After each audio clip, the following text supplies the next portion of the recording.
warahmatullahi wabarakatuh. Nama saya Rifki Arianto, semester 4 kelas I.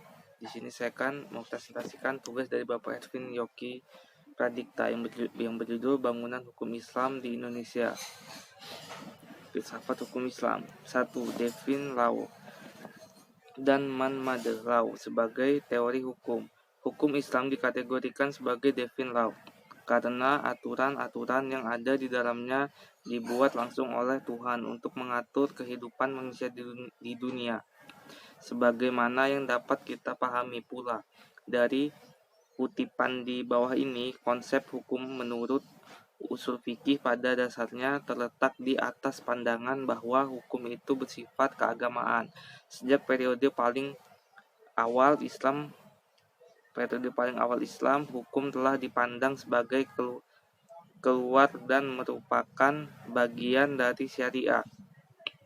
Bila kutipan dikaitkan dengan politik, maka itulah yang disebut dengan demokrasi agama Islam. Sifat demokrasi negara Islam menemukan kepercayaan terhadap supremasi hukum suci yang menjadi sumber dari pemerintah. Selanjutnya, menurut Qaduri, warga negara Islam adalah hamba Allah dan hukum-hukumnya adalah hukum suci karena ia berasal dari Allah Subhanahu wa Ta'ala, tidak diterapkan oleh manusia. Di perkembangan hukum Islam di Indonesia.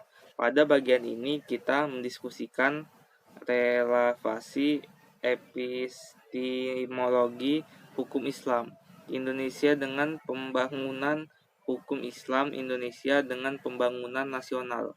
Selanjutnya, pembangunan hukum di Indonesia.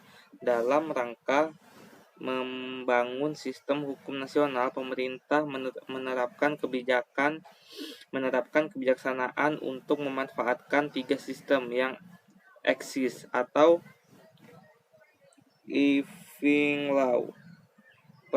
Selanjutnya, perkembangan hukum Islam Indonesia, sarana dan prasarana. Berdasarkan penjelasan di atas, tampak sekali dalam hal penetapan kebijaksanaan hukum di Indonesia, pemerintah telah menetapkan hukum Islam menjadi hukum nasional. Ya, segitu saja yang saya bisa saya sampaikan. Kalau ada salah kata saya mohon maaf. Saya akhiri presentasi saya. Wassalamualaikum warahmatullahi wabarakatuh.